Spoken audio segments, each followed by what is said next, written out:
कई सीन इन्ने ज़्यादा होले ने कि दर्शक मतलब टुटन लग जाए।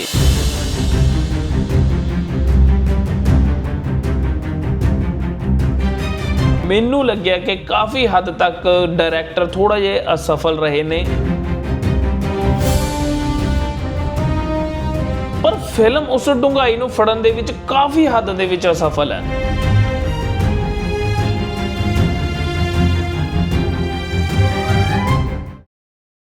सत श्री अकाल जी, तुसीं देख रहे हो सिनेमा रूबरू ते मैं हाँ लवी खत्री।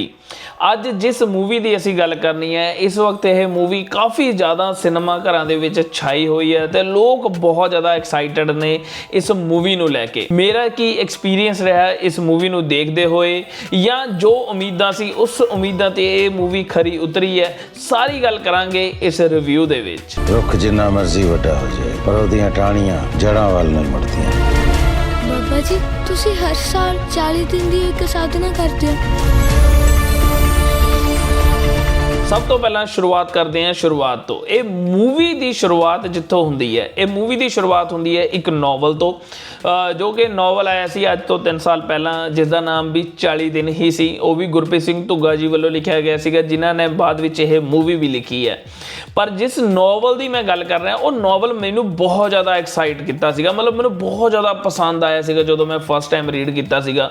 उस दे विच तुहानू मतलब 40 दिनों के जो उन्होंने दस्या होया, 40 दिनों का जो सफ़र उहदे विच लिखिया होया, वो 40 दिन तुहानू पूरी तरह बदलण दा मतलब मादा रखते हैं कि तुसी उस 40 दिनों नूं जे पढ़ लिया तो उस दे विच जो जो गल्लां लिखिया होईयां ने, उन्हां नूं पढ़दे सार तुहाडे दिमाग दे विच होएगा कि यार भी क्या कमाल दी खूबसूरत राइटिंग है, या इस दे विच इन्नियां गल्लां सिੱਖਣ ਨੂੰ ने कि जे तुसी उस नूं 40 दिन ला के पढ़ लो तो तुसी अपनी जिंदगी नूं बदल सकते हो। पर बाद विच जो इस दे उत्ते हुण फिल्म आई है, मैं इस दे ट्रेलर तो बहुत ज़्यादा प्रभावित सी। मैनू लगता सीगा कि मैं ट्रेलर देखिया कि यार ये फिल्म बहुत ज़्यादा खूबसूरत फिल्म होने वाली है, क्योंकि इसकी रैफरेंसिस दियां जे मैं गल करां कि इस तो पहला मैं जिस तरीके दी मूवीज़ ऑलरेडी देख चुके हैं वो बहुत ज़्यादा सिमिलर ने। जिदा मतलब एक बहुत फेमस सीरीज़ है जिसका नाम है चोजन, वो भी जीसस क्राइस्ट के उत्ते बनाई हुई है। उन्होंने चेलियां दा जीसस के नाल सफ़र ही है पूरी, मतलब उन्होंने 6 सीजन आ चुके हैं।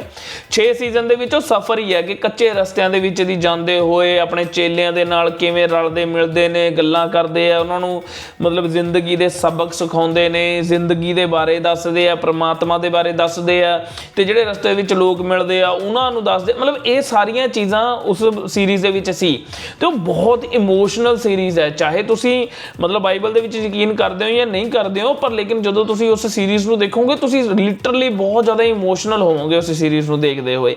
सो मैं इस मूवी तो भी इदां दियां बहुत सारियां उम्मीदां रखियां होईयां सीगियां, पर जदों मैं गल करदा हुण इस मूवी दी, मैं जदों इस मूवी नूं देखण गया तो मैं काफ़ी ज़्यादा सोची हुई सी स्टोरी सिमिलर ही जिस तरीके का नॉवल है, क्योंकि एक नॉवल जिन्हां ने रीड किया होया उही उस मूवी नूं उसे तरीके दे नाल ही देखना पसंद करनगे कि हुण साडे वो करैक्टर फाइनली अलाइव हो रहे हैं, स्क्रीन दे उत्ते सानू देखण नूं मिल रहे हैं। जिस तरीके का यह नॉवल सी कि मूवी भी उसे तरीके दी ही है, या जिस तरीके नाल तुसी नॉवल नूं पढ़दे होए महसूस करदे सी कि तुसी स्क्रीन दे उत्ते उन्हां सारे करैक्टर्स नूं देखदे होए, बोलदे होए, उस स्टोरी नूं देखदे होए भी उसे तरीके दे नाल तुहाडे इमोशनस आउंदे ने।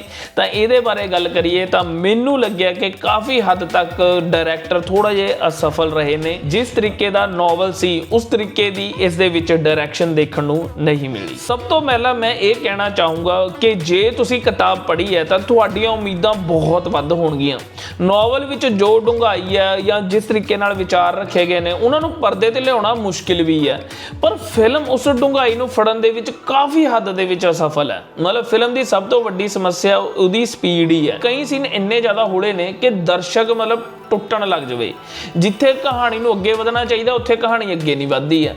मतलब फिल्म तो कई जगह इदां खड़ ही जाती है। जे मैं गल करा फिल्म इंटरवल तो पहला तो जिन्ने ज़्यादा मतलब जो भी दिखाया होया वो सब कुछ तुहानूं नॉवल दे विच केसर सिंह दीयां यादां दे विच देखण नूं मिलदा है, जिहदे नाल मतलब कि कहानी शुरुआत हुंदी है सफ़र तो, ते सफ़र दे विच ये सारियां चीज़ां तुहानूं वन बाय वन तुहानूं मतलब इंट्रोड्यूस हुंदियां ने, लेयरिंग है उस हिसाब दी है ना। पर लेकिन इहदे विच लेयर पहला ही सारी कहानी खोल के रख दी ਦਿੱਤੀ ਜਾਂਦੀ ਹੈ ਇੰਟਰਵਲ ਤੋਂ ਪਹਿਲਾਂ, ਤੇ ਉਸ ਤੋਂ ਬਾਅਦ ਫਿਰ ਤੁਹਾਨੂੰ ਦਿਖਾਇਆ ਜਾਂਦਾ ਕਿ ਵੀ ਮਤਲਬ ਸਫ਼ਰ ਸ਼ੁਰੂ ਹੋ ਗਿਆ। ਤਾਂ ਮੈਨੂੰ ਇਹ ਥੋੜ੍ਹਾ ਜਿਹਾ ਲੱਗਿਆ ਕਿ ਵੀ ਨਹੀਂ, ਇਸ ਤਰੀਕੇ ਦੇ ਨਾਲ ਕੰਮ ਨਹੀਂ ਹੋਣਾ ਚਾਹੀਦਾ ਸੀਗਾ, ਥੋੜ੍ਹਾ ਜਿਹਾ ਵੱਖਰੇ ਤਰੀਕੇ ਨਾਲ ਹੁੰਦਾ, ਜਿਸ ਤਰੀਕੇ ਨਾਲ ਲਿਖਿਆ ਗਿਆ ਉਸੇ ਤਰੀਕੇ ਨਾਲ ਹੁੰਦਾ ਤਾਂ ਹੋਰ ਜ਼ਿਆਦਾ ਖੂਬਸੂਰਤ ਲੱਗਦਾ। ਦੂਜੀ ਗੱਲ, ਫਿਲਮ ਦਾ ਸੰਦੇਸ਼ ਮੈਨੂੰ ਬਹੁਤ ਜ਼ਿਆਦਾ ਵਧੀਆ ਲੱਗਿਆ। ਮਤਲਬ ਉਹਦੇ ਵਿੱਚ ਸਬਰ ਵੀ ਹੈ, ਸੰਤੋਖ ਵੀ ਹੈ, ਜੀਵਨ ਦੀ ਜਿਹੜੀ ਅਸਲੀ ਕਦਰ ਕੀਮਤਾਂ ਨੇ ਉਹਨਾਂ ਨੂੰ ਮਤਲਬ ਰੱਖਣਾ, ਆਪਣੇ ਆਪ ਨੂੰ ਪਹਿਚਾਨਣ ਦੀ ਇਹਦੇ ਵਿੱਚ ਗੱਲ ਕੀਤੀ ਗਈ ਹੈ। ਪਰ ਇੱਕ ਫਿਲਮ ਦਾ ਕੰਮ ਹੈ ਜਿਹੜਾ ਉਹ ਇਕੱਲਾ ਸਿਖਾਉਣਾ ਨਹੀਂ ਹੁੰਦਾ, ਉਹ ਮਨੋਰੰਜਨ ਕਰਨਾ ਵੀ ਹੁੰਦਾ, ਜਿਹੜਾ ਕਿ ਮੈਨੂੰ ਇਸ ਫਿਲਮ ਦੇ ਵਿੱਚ ਥੋੜ੍ਹਾ ਜਿਹਾ ਮਿਸ ਲੱਗਿਆ, ਕਮਜ਼ੋਰ ਪਾਰਟ ਲੱਗਿਆ ਕਿ ਇੰਟਰਟੇਨਮੈਂਟ ਜਿਹੜਾ ਆ ਉਹ ਉਸ ਤਰੀਕੇ ਦੇ ਨਾਲ ਨਹੀਂ ਹੁੰਦਾ ਵੀ ਜਿਹੜਾ ਚਾਹੇ ਥੋੜ੍ਹਾ ਬਹੁਤ ਵੀ ਹੈ ਪਰ ਉਹ ਹੋਣਾ ਚਾਹੀਦਾ। ਇਕੱਲਾ ਸਿਰਫ ਕਹਾਣੀਆਂ ਸੁਣਾਉਣਾ ਹੀ ਨਹੀਂ ਹੁੰਦਾ ਕਿ ਵੀ ਜਿੱਦਾਂ ਮੰਨ ਲਓ ਇੱਕ ਕੋਈ ਬੰਦਾ ਡਾਇਲੌਗ ਬੋਲ ਰਿਹਾ, ਜਿੱਦਾਂ ਸਭ ਤੋਂ ਪਹਿਲਾਂ ਇੱਕ ਡਾਇਲੌਗ ਹੀ ਹੈ ਜਿਸ ਦੇ ਵਿੱਚ ਉਹ ਸ੍ਰਿਸ਼ਟੀ ਦੀ ਗੱਲ ਕਰਦੇ ਕਿ ਇਹ ਦੁਨੀਆ ਬਣੀ ਕਿੱਦਾਂ, ਕਿ ਵੀ 6 ਦਿਨਾਂ ਦੇ ਵਿੱਚ ਇਹ ਦੁਨੀਆ ਬਣਾਈ ਗਈ।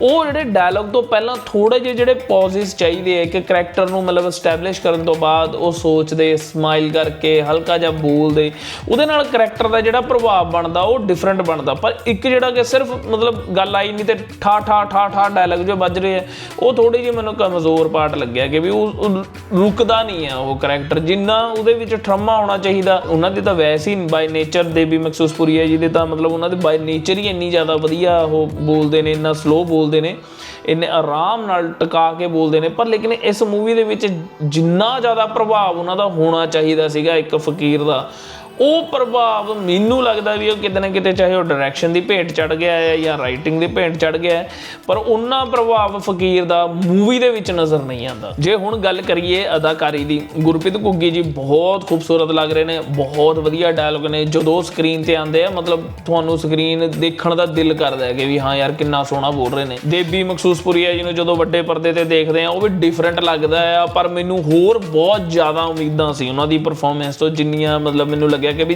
ਹੋਰ ਜ਼ਿਆਦਾ ਘੈਂਟ ਉਮੀਦ ਸੀ ਮੈਨੂੰ ਕਿ ਵਧੀਆ ਹੋਣਾ ਚਾਹੀਦਾ ਸੀ, ਓਨਾ ਵਧੀਆ ਨਹੀਂ ਹੋਇਆ। ਬਾਕੀ ਕਾਸਟ ਵੀ ਸਾਰੀ ਬਹੁਤ ਵਧੀਆ ਕੰਮ ਕਰ ਰਹੀ ਹੈ, ਠੀਕ ਠਾਕ ਕੰਮ ਕਰ ਰਹੀ ਹੈ, ਜਿਸ ਤਰੀਕੇ ਦਾ ਉਹਨਾਂ ਤੋਂ ਕੰਮ ਲਿੱਤਾ ਗਿਆ ਉਹਨਾਂ ਨੇ ਉਸੇ ਤਰੀਕੇ ਦਾ ਕੰਮ ਕੀਤਾ ਆ। ਸਿਨੇਮੋਟੋਗ੍ਰਾਫੀ ਦੀ ਗੱਲ ਕਰੀਏ ਤਾਂ ਕੁਝ ਸ਼ਾਟ ਕਾਫੀ ਜ਼ਿਆਦਾ ਸੋਹਣੇ ਨੇ, ਵਧੀਆ ਲੱਗਦੇ ਨੇ, ਪਿੰਡ ਦੇ ਨਜ਼ਾਰੇ, ਕੁਦਰਤੀ ਲੋਕੇਸ਼ਨਾਂ, ਜਿਹੜਾ ਮਾਹੌਲ ਉਹਨਾਂ ਨੇ ਆਸ-ਪਾਸ ਬਣਾਇਆ ਹੋਇਆ ਉਹ ਬਹੁਤ ਸੋਹਣਾ ਬਣਾਇਆ ਹੋਇਆ ਆ। ਪਰ ਇਕੱਲੇ ਜਿਹੜੇ ਸ਼ਾਟ ਨੇ ਉਹ ਸੋਹਣੇ ਹੋਣ ਨਾਲ ਇਹ ਨਹੀਂ ਕਿ ਵੀ ਫਿਲਮ ਯਾਦਗਾਰੀ ਬਣਦੀ ਹੈ, ਮਤਲਬ ਫਿਲਮ ਨੂੰ ਯਾਦਗਾਰੀ ਬਣਾਉਣ ਲਈ ਹੋਰ ਵੀ ਬਹੁਤ ਸਾਰੀਆਂ ਚੀਜ਼ਾਂ ਹੁੰਦੀਆਂ ਨੇ ਜਿਹੜੀਆਂ ਕਿ ਇਹਦੇ ਵਿੱਚ ਮੈਨੂੰ ਕਿਤੇ ਨਾ ਕਿਤੇ ਮਿਸ ਲੱਗੀਆਂ। ਪਰ ਇਕੱਲੇ ਸੋਹਣੇ ਸ਼ਾਟ ਹੋਣ ਨਾਲ ਫਿਲਮ ਯਾਦਗਾਰੀ ਨਹੀਂ ਬਣਦੀ, ਹੋਰ ਵੀ ਬਹੁਤ ਸਾਰੀਆਂ ਚੀਜ਼ਾਂ ਨੇ, ਫੈਕਟ ਨੇ ਜਿਹੜੀ ਫਿਲਮ ਨੂੰ ਮਤਲਬ ਮੈਮੋਰੇਬਲ ਬਣਾਉਂਦੇ ਨੇ, ਜਿਵੇਂ ਕਿ ਕਹਾਣੀ ਜਿਹੜੀ ਕਿ ਇਸ ਦੇ ਵਿੱਚ ਮੈਨੂੰ ਕਾਫੀ ਜ਼ਿਆਦਾ ਮਿਸ ਲੱਗੀ, ਜਿਹੜੀ ਕਿ ਨੋਵਲ ਦੇ ਵਿੱਚ ਹੈ ਪਰ ਇੱਥੇ ਨਹੀਂ ਹੈ ਉਸ ਤਰੀਕੇ ਨਾਲ। ਇੱਕ ਹੋਰ ਗੱਲ ਜਿਹਨੇ ਮੈਨੂੰ ਨਿਰਾਸ਼ ਕੀਤਾ ਉਹ ਸੀ ਫਿਲਮ ਦਾ ਜਿਹੜਾ ਕਿ ਇਮੋਸ਼ਨਲ ਪਾਰਟ। ਕਹਾਣੀ ਵਿੱਚ ਕਈ ਐਸੇ ਮੌਕੇ ਨੇ ਜਿੱਥੇ ਦਰਸ਼ਕ ਰੋ ਸਕਦਾ ਹੈ, ਸੋਚ ਸਕਦਾ ਹੈ, ਪਰ ਲੇਕਿਨ ਮਤਲਬ ਆਪਣੇ ਨਾਲ ਜੋੜ ਸਕਦਾ ਖੁਦ ਨਾਲ, ਪਰ ਉਹ ਸੀਨਾਂ ਦੇ ਵਿੱਚ ਓਨਾ ਜ਼ਿਆਦਾ ਇੰਪੈਕਟ ਨਹੀਂ ਹੈ ਜਿੰਨਾ ਜ਼ਿਆਦਾ ਨੋਵਲ ਦੇ ਵਿੱਚ ਹੈ। ਮੈਨੂੰ ਕਈ ਵਾਰ ਲੱਗਿਆ ਕਿ ਫਿਲਮ ਕਹਾਣੀ ਸੁਣਾ ਰਹੀ ਹੈ ਪਰ ਮਹਿਸੂਸ ਨਹੀਂ ਕਰਵਾ ਰਹੀ ਜਿਸ ਹਿਸਾਬ ਨਾਲ ਨੋਵਲ ਦੇ ਵਿੱਚ ਹੁੰਦਾ। ਹੁਣ ਤੁਸੀਂ ਇਹ ਕਹੋਗੇ ਕਿ ਤੂੰ ਬਾਰ-ਬਾਰ ਨੋਵਲ ਤੇ ਫਿਲਮ ਨੂੰ ਕੰਪੈਰੀਜ਼ਨ ਕਰੀ ਜਾਂਦਾ ਆ, ਪਰ ਇਹ ਕੰਪੈਰੀਜ਼ਨ ਸਹੀ ਨਹੀਂ ਹੈ। ਨੋਵਲ ਪੜ੍ਹਦਾ ਬੰਦਾ 2 ਦਿਨਾਂ ਦੇ ਵਿੱਚ, 3 ਦਿਨਾਂ ਦੇ ਵਿੱਚ, ਤੇ ਫਿਲਮ ਕਰਨੀ ਹੁੰਦੀ ਹੈ 1.5 ਘੰਟੇ ਦੇ ਵਿੱਚ। ਪਰ ਲੇਕਿਨ ਇੱਕ ਇਹ ਦੇਖੋ, ਨੋਵਲ ਦੇ ਵਿੱਚ ਜਿੰਨਾ ਖੂਬਸੂਰਤੀ ਨਾਲ ਕਰੈਕਟਰਸ ਨੂੰ ਡਿਫਾਈਨ ਕੀਤਾ ਹੈ, ਜਿੰਨੀ ਖੂਬਸੂਰਤੀ ਦੇ ਨਾਲ ਉਹਨਾਂ ਦੇ ਬ੍ਰੇਨਸ ਨੂੰ ਦਿਖਾਇਆ, ਜਿੰਨੀ ਖੂਬਸੂਰਤੀ ਦੇ ਨਾਲ ਉਹ ਜਿਹੜੀਆਂ ਛੋਟੀ-ਛੋਟੀਆਂ ਕਹਾਣੀਆਂ ਫਕੀਰ ਦੱਸਦੇ ਨੇ, ਉਹ ਉਨੀ ਖੂਬਸੂਰਤੀ ਦੇ ਨਾਲ ਪਰਦੇ ਤੇ ਨਹੀਂ ਉਤਰੀਆਂ ਨੇ। ਜੇ ਤੁਸੀਂ ਕਾਮੇਡੀ, ਕਮਰਸ਼ੀਅਲ ਜਾਂ ਰੋਮਾਂਸ, ਮਤਲਬ ਜੱਟ ਐਂਡ ਜੂਲੀਅਟ ਟਾਈਪ ਇਦਾਂ ਦੀਆਂ ਫਿਲਮਾਂ ਦੇਖਣੀਆਂ ਪਸੰਦ ਕਰਦੇ ਹੋ ਤਾਂ ਤੁਹਾਡੇ ਲਈ ਇਹ ਫਿਲਮ ਨਹੀਂ ਹੈ। ਇਹ ਥੋੜੀ ਜਿਹੀ ਡਿਫਰੈਂਟ ਫਿਲਮ ਹੈ, ਇਹ ਤੁਹਾਨੂੰ ਮਤਲਬ ਥੋੜਾ ਜਿਹਾ ਸਿਖਾਉਣ ਵੱਲ ਜ਼ਿਆਦਾ ਧਿਆਨ ਦਿੰਦੀ ਹੈ, ਇਹਦੇ ਦਰਸ਼ਕ ਥੋੜੇ ਜਿਹੇ ਡਿਫਰੈਂਟ ਹੋਣਗੇ। ਪਰ ਜਿੱਦਾਂ ਦੀ ਇਹ ਅਲੱਗ ਜਿਹੀ ਫਿਲਮ ਹੈ, ਪੂਰੀ ਅਲੱਗ ਵੀ ਨਹੀਂ ਹੈ, ਮਤਲਬ ਪੂਰੀ ਫੁੱਲ ਔਨ ਉਸ ਫਿਲਮ ਦੇ ਵਿੱਚ ਵੀ ਨਹੀਂ ਹੈ, ਥੋੜੀ ਜਿਹੀ ਪਿੱਛੇ ਹੈ ਉਸ ਤੋਂ।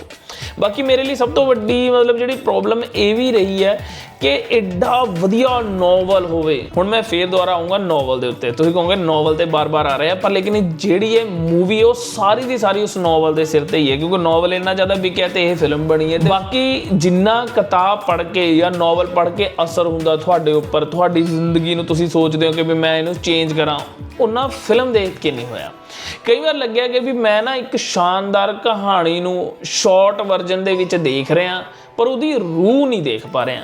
ਹੁਣ ਮਤਲਬ ਇਸ ਚੀਜ਼ ਨੂੰ ਸਮਝੋ ਕਿ ਉਸਦੀ ਰੂਹ ਵੀ ਇਸ ਦੇ ਵਿੱਚ ਮਿਸਿੰਗ ਲੱਗੀ ਮੈਨੂੰ। ਜੇ ਗੱਲ ਕਰੀਏ ਡਾਇਰੈਕਸ਼ਨ ਦੀ ਤਾਂ ਡਾਇਰੈਕਸ਼ਨ ਦੇ ਵਿੱਚ ਕਾਫੀ ਜ਼ਿਆਦਾ ਕਮੀਆਂ ਨਜ਼ਰ ਆਈਆਂ, ਜਦ ਕਿ ਮੈਨੂੰ ਲੱਗਿਆ ਸੀਗਾ ਕਿ ਵੀ ਡਾਇਰੈਕਸ਼ਨ ਬਹੁਤ ਜ਼ਿਆਦਾ ਵਧੀਆ ਹੋਏਗੀ ਇਸ ਫਿਲਮ ਦੀ, ਕਿਉਂਕਿ ਇਸ ਦਾ ਸਕਰੀਨ ਪਲੇ ਜਿਸ ਤਰੀਕੇ ਦਾ ਨੋਵਲ ਦੇ ਵਿੱਚ ਹੈ ਉਸ ਤਰੀਕੇ ਦਾ ਸਕਰੀਨ ਪਲੇ ਤੁਹਾਨੂੰ ਇਸ ਫਿਲਮ ਦੇ ਵਿੱਚ ਦੇਖਣ ਨੂੰ ਨਹੀਂ ਮਿਲਦਾ ਹੈ। ਬਾਕੀ ਫਿਲਮ ਦਾ ਜਿਹੜਾ ਮੈਨੂੰ ਡਾਇਰੈਕਸ਼ਨ ਪਾਰਟ ਕਾਫੀ ਜ਼ਿਆਦਾ ਕਮਜ਼ੋਰ ਲੱਗਿਆ। ਮੈਨੂੰ ਲੱਗਦਾ ਕਹਾਣੀ ਨੂੰ ਹੋਰ ਵਧੀਆ ਤਰੀਕੇ ਦੇ ਨਾਲ ਕਿਹਾ ਜਾ ਸਕਦਾ ਸੀ, ਜਿਹੜਾ ਕਿ ਇਸ ਫਿਲਮ ਦੇ ਵਿੱਚ ਨਹੀਂ ਕਿਹਾ ਗਿਆ। ਅੱਜ ਤੱਕ ਬਾਲੀਵੁੱਡ ਦੇ ਵਿੱਚ, ਹਾਲੀਵੁੱਡ ਦੇ ਵਿੱਚ ਬਹੁਤ ਸਾਰੀਆਂ ਇਦਾਂ ਦੀਆਂ ਮੂਵੀਜ਼ ਨੇ ਜਿਹੜੀਆਂ ਕਿ ਕਿਤਾਬਾਂ ਤੋਂ ਹੀ ਇੰਸਪਾਇਰ ਹੋ ਕੇ ਜਾਂ ਨੋਵਲ ਤੋਂ ਇੰਸਪਾਇਰ ਹੋ ਕੇ ਉਹਨਾਂ ਨੇ ਵੱਡੀਆਂ ਫਿਲਮਾਂ ਬਣਾਈਆਂ ਨੇ। ਉਹ ਫਿਲਮਾਂ ਜਦੋਂ ਤੁਸੀਂ ਦੇਖਦੇ ਹੋ ਤਾਂ ਤੁਸੀਂ ਜੇ ਪਹਿਲਾਂ ਨੋਵਲ ਰੀਡ ਕੀਤਾ ਹੋਏਗਾ ਤਾਂ ਤੁਹਾਨੂੰ ਫਿਲਮਾਂ ਇੰਨੀਆਂ ਜ਼ਿਆਦਾ ਵਧੀਆ ਲੱਗਣਗੀਆਂ ਕਿ ਤੁਸੀਂ ਨੋਵਲ ਰੀਡ ਕਰਨ ਵੱਲ ਦੁਆਰਾ ਜਾਓਗੇ ਹੀ ਨਹੀਂ। ਬਹੁਤ ਸਾਰੀਆਂ ਫਿਲਮਾਂ ਨੇ ਜਿਸ ਦੇ ਵਿੱਚੋਂ ਤੁਸੀਂ ਦਾ ਕਾਈਟ ਰਨਰ, ਲਾਈਫ ਆਫ ਪਾਈ, ਕਾਈਪੋਛੇ, ਬਹੁਤ ਸਾਰੇ ਇਦਾਂ ਦੇ ਨਾਮ, ਵੱਡੇ ਵੱਡੇ ਨਾਮ ਦੱਸੇ ਜਾ ਸਕਦੇ ਆ ਜਿਨ੍ਹਾਂ ਦੀ ਬੁੱਕਸ ਤੋਂ ਇਹ ਫਿਲਮਾਂ ਬਣੀਆਂ ਨੇ, ਤੇ ਉਹ ਫਿਲਮਾਂ ਬਹੁਤ ਹੀ ਡਿਫਰੈਂਟ ਹੀ ਤੁਹਾਨੂੰ ਵਿਜ਼ੂਅਲਸ ਦੇ ਕੇ ਜਾਂਦੀਆਂ ਨੇ। ਪਰ ਇਸ ਦੇ ਵਿੱਚ ਮੈਨੂੰ ਥੋੜਾ ਜਿਹਾ ਕੰਮ ਉਲਟਾ ਲੱਗਿਆ। ਫਿਲਮ ਦਾ ਜਿਹੜਾ ਐਂਡ ਸੀ, ਮੈਨੂੰ ਲੱਗਿਆ ਕਿ ਵੀ ਫਿਲਮ ਦਾ ਐਂਡ ਜਿੰਨਾ ਖੂਬਸੂਰਤ ਨੋਵਲ ਦੇ ਵਿੱਚ ਲਿਖਿਆ ਹੋਇਆ ਉਹ ਇਸ ਫਿਲਮ ਦੇ ਵਿੱਚ ਓਨਾ ਖੂਬਸੂਰਤ ਨਹੀਂ ਬਣਾਇਆ ਗਿਆ, ਜਾਂ ਇਸ ਦੇ ਵਿੱਚ ਜੋ ਚੇਂਜਿਸ ਕੀਤੇ ਗਏ ਮੈਨੂੰ ਲੱਗਦਾ ਉਹ ਚੇਂਜਿਸ ਨਹੀਂ ਹੋਣੇ ਚਾਹੀਦੇ ਸੀਗੇ। ਇੱਕ ਨੋਵਲ ਦੇ ਵਿੱਚ ਜਿੰਨਾ ਖੂਬਸੂਰਤ ਐਂਡ ਹੈ ਉਸੇ ਹਿਸਾਬ ਦਾ ਹੀ ਐਂਡ ਮੈਨੂੰ ਲੱਗਦਾ ਫਿਲਮ ਦੇ ਵਿੱਚ ਹੋਣਾ ਚਾਹੀਦਾ ਸੀਗਾ। ਬਾਕੀ ਜੇ ਤੁਸੀਂ ਕਿਤਾਬ ਦੇ ਪ੍ਰਸ਼ੰਸਕ ਹੋ, ਤੁਹਾਨੂੰ ਕਿਤਾਬਾਂ ਪਸੰਦ ਨੇ, ਤਾਂ ਸਿਰਫ ਜਿਗਿਆਸਿਆ ਵਾਸਤੇ ਕਦੋਂ ਜੇ ਤੁਹਾਡੇ ਅੰਦਰ ਕੋਈ ਹੋਰ ਹੀ ਉਮੀਦ ਕਿ ਵੀ ਮੈਂ ਦੇਖਾਂ ਡਿਫਰੈਂਟ ਜਾਂ ਕੁਛ, ਤਾਂ ਇਸ ਮੂਵੀ ਨੂੰ ਤੁਸੀਂ ਦੇਖ ਸਕਦੇ ਹੋ। ਕੁੱਲ ਮਿਲਾ ਕੇ ਇਹ ਫਿਲਮ ਮੈਨੂੰ ਇੰਨਾ ਪ੍ਰਭਾਵਿਤ ਨਹੀਂ ਕਰ ਸਕੀ। ਮੈਂ ਬਹੁਤ ਐਕਸਾਈਟਡ ਸੀ ਇਸ ਫਿਲਮ ਲਈ ਤੇ ਮੈਨੂੰ ਬਹੁਤ ਜ਼ਿਆਦਾ ਨਿਰਾਸ਼ਾ ਹਾਸਲ ਹੋਈ ਜਦੋਂ ਮੈਂ ਇਸ ਫਿਲਮ ਨੂੰ ਦੇਖਿਆ। ਜੇ ਤੁਸੀਂ ਕਿਤਾਬ ਦੇ ਪ੍ਰਸ਼ੰਸਕ ਹੋ, ਤੁਹਾਨੂੰ ਕਿਤਾਬਾਂ ਪਸੰਦ ਨੇ, ਤਾਂ ਥੋੜੀ ਜਿਹੀ ਜਿਗਿਆਸਾ ਲਈ ਤੁਸੀਂ ਇਹ ਫਿਲਮ ਦੇਖ ਸਕਦੇ ਹੋ। ਤੁਸੀਂ ਸਿਨੇਮਾ ਹਾਲ ਦੇ ਵਿੱਚ ਇੱਕ ਮਜ਼ਬੂਤ, ਵਧੀਆ, ਦਿਲ ਨੂੰ ਛੂ ਜਾਣ ਵਾਲਾ ਤਜਰਬਾ ਲੱਭ ਰਹੇ ਹੋ ਤਾਂ ਤੁਸੀਂ 40 ਦਿਨ ਦੇਖ ਸਕਦੇ ਹੋ। ਫੈਮਿਲੀ ਦੇ ਨਾਲ ਬੈਠ ਕੇ ਦੇਖਣ ਵਾਲੀ ਇੱਕ ਫਿਲਮ ਹੈ। ਮੇਰੇ ਲਈ ਕਿਤਾਬ ਫਿਲਮ ਨਾਲੋਂ ਜ਼ਿਆਦਾ ਵਧੀਆ ਆ। ਬਾਕੀ ਤੁਸੀਂ ਫਿਲਮ ਦੇਖ ਕੇ ਦੱਸਿਓ ਕਿ ਤੁਹਾਡੀ ਰਾਏ ਕੀ ਰਹੀ।